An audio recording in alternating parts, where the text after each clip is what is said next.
Hi, and it's been a while. Been pretty busy. I was talking to some students recently, and I thought I haven't really done any kind of video on proportions. I've done lots of rendering or sketching, but not really discussed proportions and what makes something look really nice. This is a kettle that I've designed. If you follow me on Facebook, you probably know, and you've probably seen it already. But just to go over and just make a quick video and discuss the proportions of this and why I did it the way I did it. Um, Talking to some students, it seems to be something that's lacking at the universities, that they're not really being taught about how to make something that looks really premium or really nice, or something that's just aesthetically pleasing to the eye, without people realising what makes that pleasing to look at. So these are just a couple of screenshots of the kettle I designed, and I've just bunged them all in and just put them on one layer anyway. And what I'm going to do, I'm just basically going to talk about certain aspects of the proportions to this. So I'm just going to dive straight in, and the first thing I'm going to talk about is if the part line there, for example, at the bottom, is going to be the first thing I think I'll talk about. And if I what made me choose where to put that, basically. And the whole thing about proportions is, if this base is too thin, proportionally to the top section, it'll look odd and strange. And it's hard to explain all, but I kind of just do it instinctively. But you want to avoid. There's a certain point where it becomes too thin or too thick, and what point is that where it looks just right? And from my personal opinion, because this is subjective, you'll all have your own opinions on this, but I think about there is just right sort of thickness of the orange in relation to the whole body. So what's going through my mind when I'm looking at that is, does that base look strong enough to hold the weight of the kettle? And is it big enough to allow for the cable to go in? There is actually a cable model, but on this screenshot it's turned off. The cable goes into this hole here. And if I remember right, I did an 8mm cable.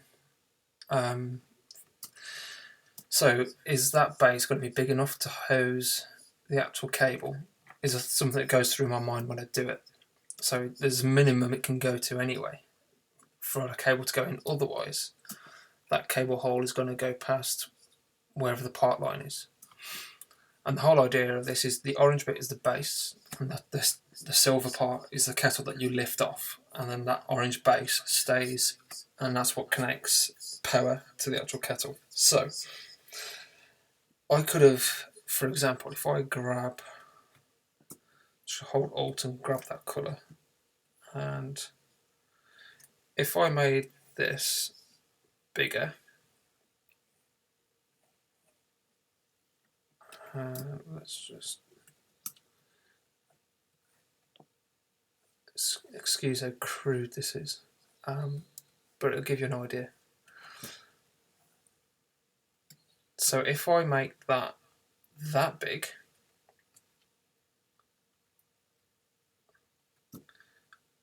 at what point is that too thick? No, in my eyes, I would say that's too thick a base. Hence why I modelled it the other way. I did it thinner. So, is that too big?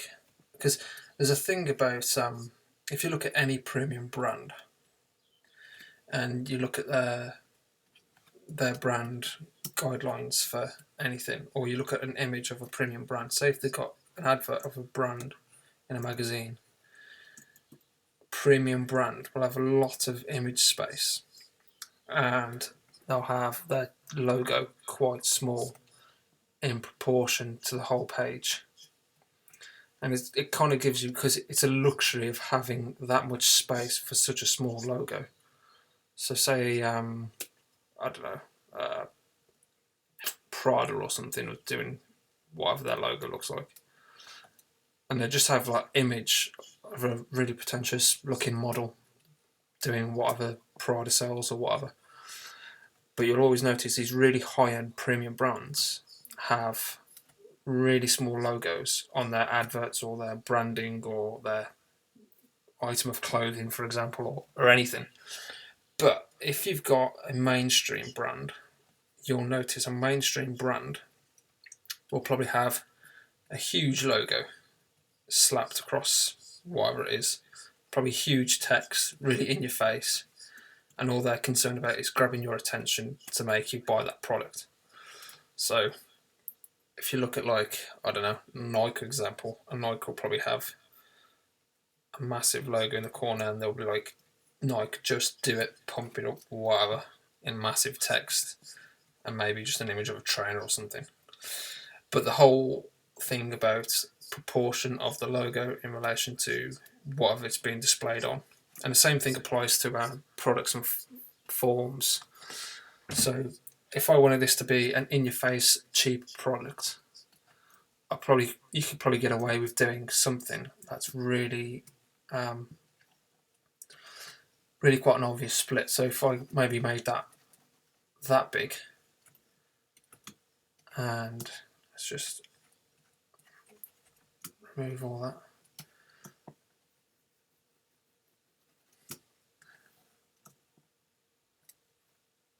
So as a kitchen product, suddenly, to me, my eyes personally, I wouldn't have thought that looks as premium. Let's just put a highlight on there.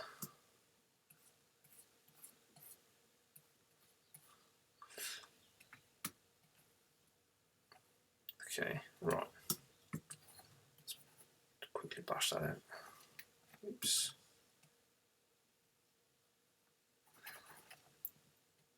So it's like, that to me looks wrong because that base is far too big.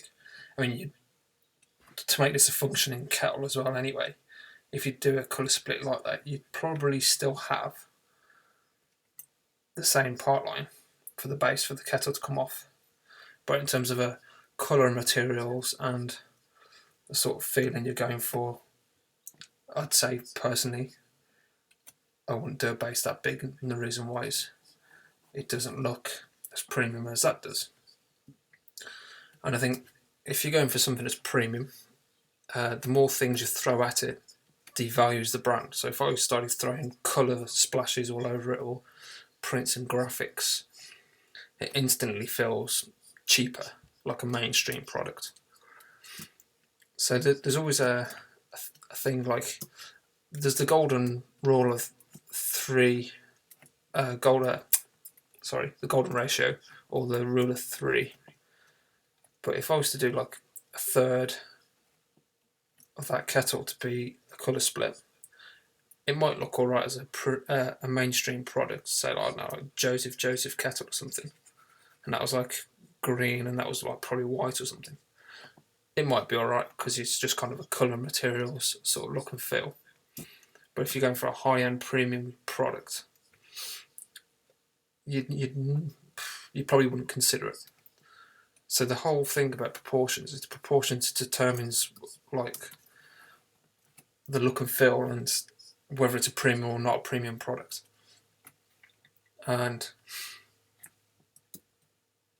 again, like, just the proportion of that to that, I mean, that doesn't feel too thin. If that was thinner, so let's just grab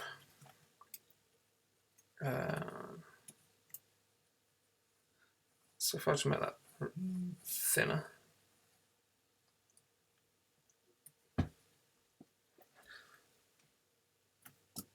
again, excuse how crude this is. I'm just trying to make this a really quick video to kind of explain proportions.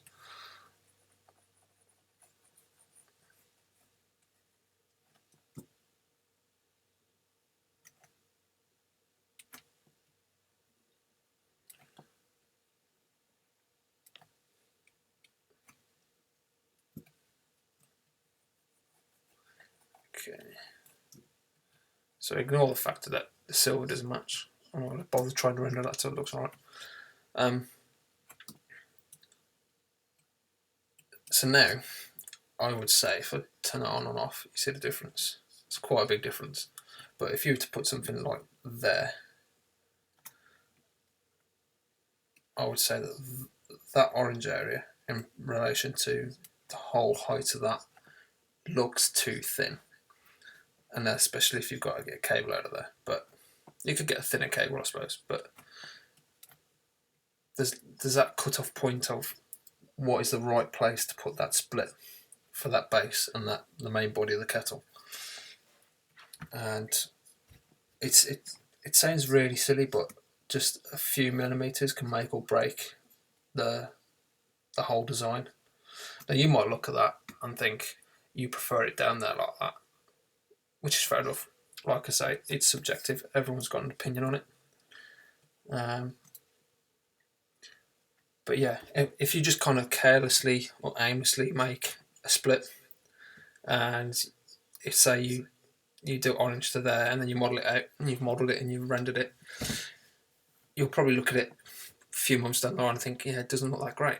And it's understanding that where you put those part lines is the reason why something doesn't look that good, or so on. And then, so moving on from the base, things like the handle is a good thing to look at, because this, I would say, is borderline, it's on the edge of being too thin.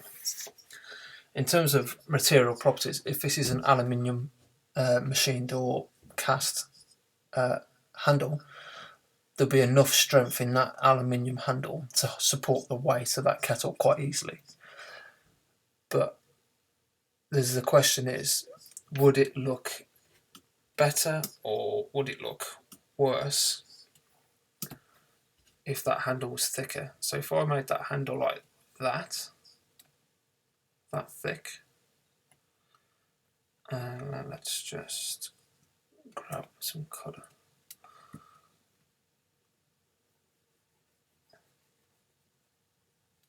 I'm hoping this makes sense to you.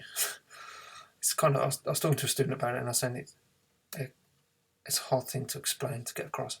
So, in my eyes, that looks too chunky and robust for a kettle that's proportioned and styled the way it is. There's something, for my eyes, that looks quite elegant and nice. Although ergonomically, it's borderline too thin. But at this stage, I don't really care about the ergonomics. So, where do you draw that line, basically? Where do you make the limits of that handle? Again, it's proportions. It's like, that might be more comfortable to hold, but does it look as good as that one? And that's the thing, as a designer, you need to kind of make a decision on. And again, like things like, just a minute, small brush. Where does that line go? Does it carry on dead in the middle of that? Or does it stay closer to one edge? Do you divide that into thirds? So this bit being 1/3 of the total thickness? And does it taper or does it stay parallel? If that was parallel all the way around, would it look as nice? Probably not. There's something that's tapered as well that also looks dynamic. So the fact that that's tapered makes it feel dynamic, but at the same time, do you want that in a kettle? Who knows? So from that side view, that's something you need to think about when you're doing these products or even cars or whatever. And then the same thing also applies to the actual handle width itself. So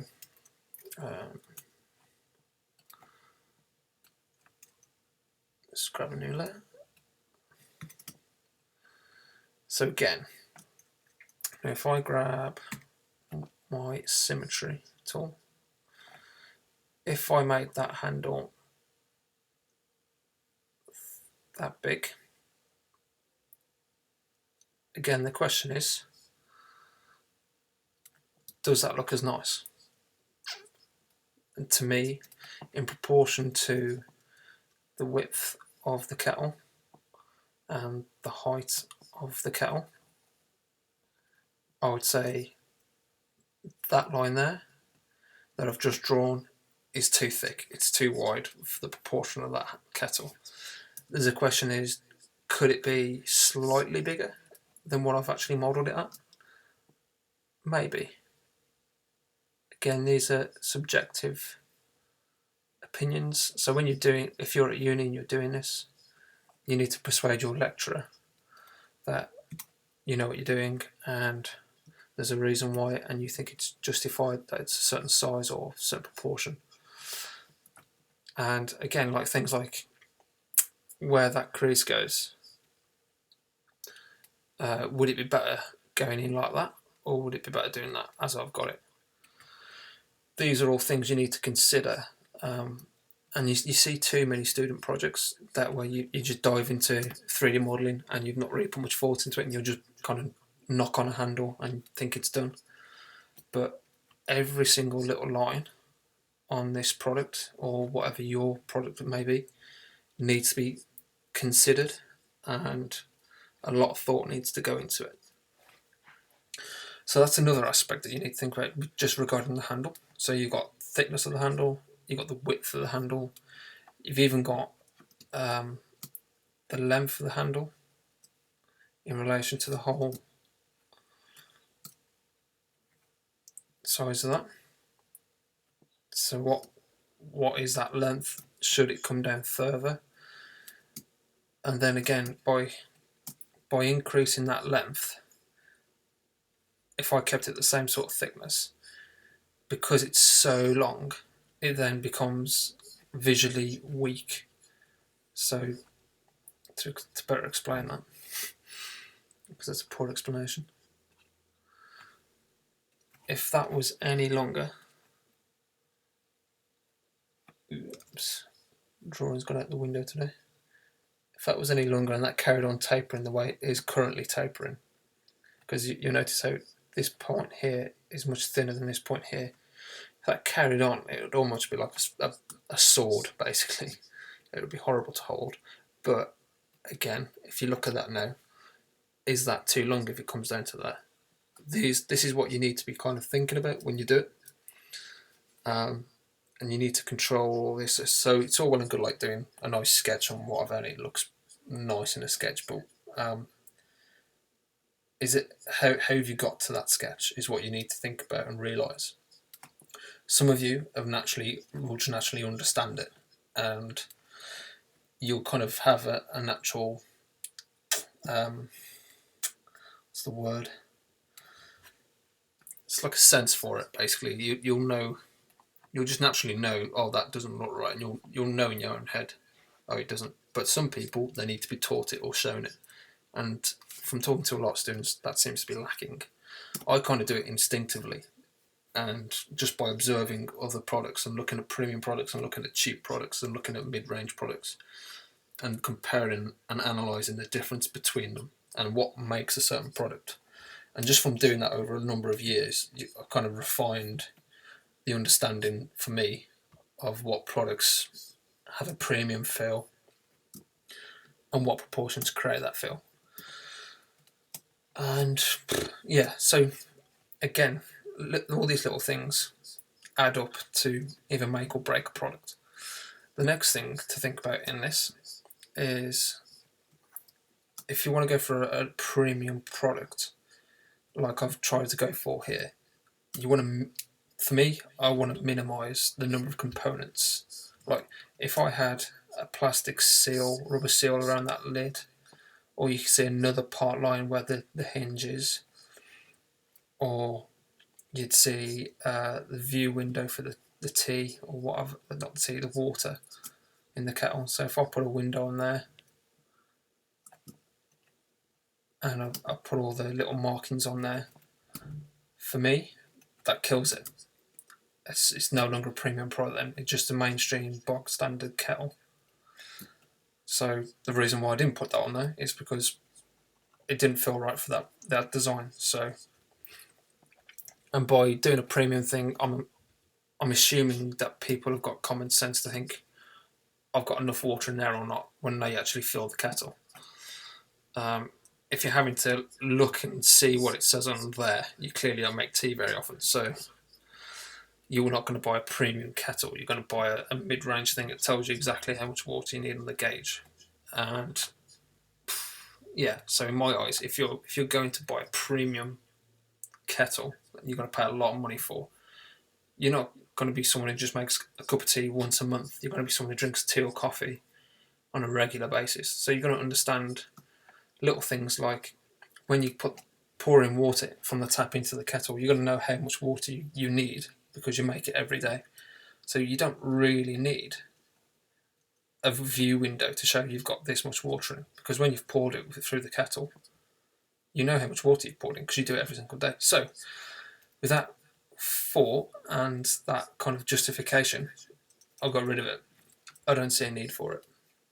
Like when I make a cup of tea at work or I make a tea at home or coffee, I never look at the view window because I know how much water I've just poured in there. So, and then things like the buttons, the on-off switch. Traditionally, you'll see a little switch down here, and you flip it, and it looks like a little dog's tail sticking out. And to me, if I put that switch on there, that would kill the whole thing. It would just be horrible. I couldn't have it. I just couldn't do it. So the concept behind this is you press the logo. This area here is the button to turn it on, and it's just a capacitive touch sensor. So you haven't physically got to press it. You've just got to touch it, and it will turn on. Simple as that. And you don't visually see a button. It'll be explained to you in the shop, or you have it on the manual or on the box. It will say this is how you turn it on, and then that's it. To open it, I didn't want to have a nasty button here to open this lid. I didn't want anything to interrupt or disrupt the form of that handle. And as the whole thing here, what I'm going for is minimalism. It would just kill it again. It would kill it. So I'd literally, if you just press in, say, this area of the lid, just press it down, it'll be sprung, and underneath here there's actually a hinge in here, and then that will just pop out and the lid will open up, kind of like I've got a Ford Focus, and my petrol filler cap, there's a little thumbprint sort of dimple on the surface. You press that and the whole thing pops open. Something as simple as that. So you don't physically need a button, because once somebody knows how to use it, they know how to use it. You only have to explain it once. And by that justification, I don't need to have a button here. It doesn't need to be an obvious button. This doesn't need to be an obvious button. So that's the justification for the reducing of elements and things. So that's another thing you can consider. And then the last thing I want to talk about is the proportion of the spout. Currently, it's about there. So again, when you're designing it, as you're the designer, it's kind of your opinion, what you think is right and what you think is wrong. And in this case, I designed this, so I determined that is kind of the right length in proportion to the whole body for the spout. Now I could have done it where it comes out further from that same point. I could have done that, for example. Hang on, I've got symmetry on. Let's turn symmetry off. Get rid of all that.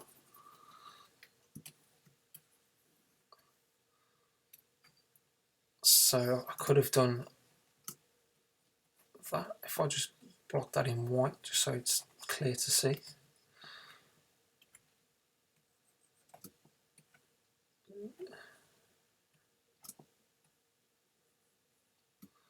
So I could have done a spout that big, but then does that length feel like it comes away from the kettle too far?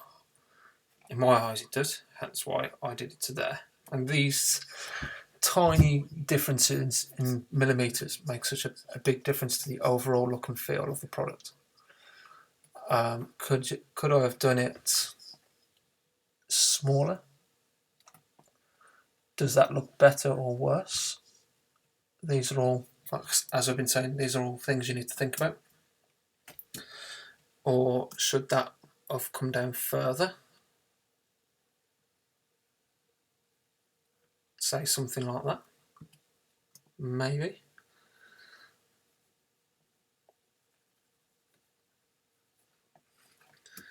And then again, like, at what point does that look just wrong, basically?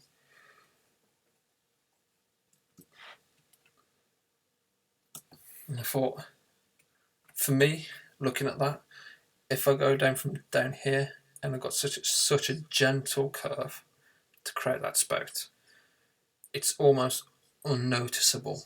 So it's like, is it actually a spout? The fact that the water pours out of it, yeah, it is a spout, but visually, just to look at it, it doesn't feel right for a spout in my eyes, or it doesn't feel right on this particular design, which is why I kind of started to think, okay, I'll bring it in a bit.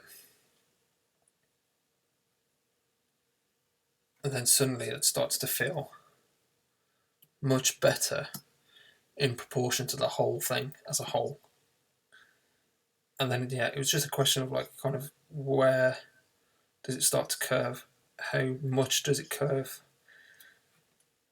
And I ended up at that. I thought, yeah, that looks about right. And that's how I kind of came to that kind of conclusion that is about the right distance for that nozzle. And also, to modelling it as well. If I was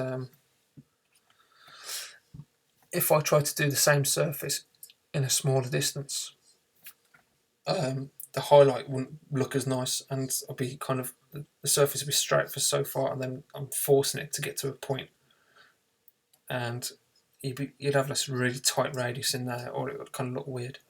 And it was all kind of, as I was doing it, I was trying to get the surface to have a nice gentle blend, not too gentle to the point where it doesn't look like a spout, but not too tight a radius or a blend to the point where it looks like it's been forced. So for me, when I did it, that kind of felt a happy sort of place to be for that spout. So if I just remove that, looking at it without knowing what it is, it could be a water jug, it could just be a vase, it could be anything, but that feels recognisable as a spout. So instantly I know it's a kettle because it's got a spout on it and a handle. Like I say, it could have been a jug, but yeah. Same thing applies to a jug, really. Is it recognisable as a spout? Is its size and proportion right to let the right sort of fluid out? Who knows? Yeah, so I'll leave it at that. I hope that kind of gives you an insight as to what you should be thinking about when you're designing anything, and just things you should consider in terms of proportions. Like, is that width in relation to that width too small, or is it just right? Is it too big? Is it not? Does the tapering give a feeling of elegance because it's thin and slender? If it was straight, for example, the top of the actual kettle would be almost twice the size. And then, as I was doing it, what angle, what degree of taper was right? And I came to the conclusion that that was the right degree of taper. These are all things you need to consider. And another massive thing, actually, before I go, was I wanted this to be a seamless product. So to go from this point down to this point, I wanted an uninterrupted crease or line. So I've got to get around the handle from the spout. So this was critical. At what point was all the nozzle done, and then echoing that in the handle, doing the same thing, and then this width down to here, and having a nice. If I kind of forced that and had a sharp corner, it wouldn't feel as nice. It'd feel quite aggressive because it's quite soft and flowy. It feels elegant and effortless. Those are all things you need to think about. Whether you're designing cars, products, fashion, anything. Proportions they make or break any product. And I'll leave it at that, and I hope you find that helpful. Any suggestions or comments, just leave in the comments below. Cheers.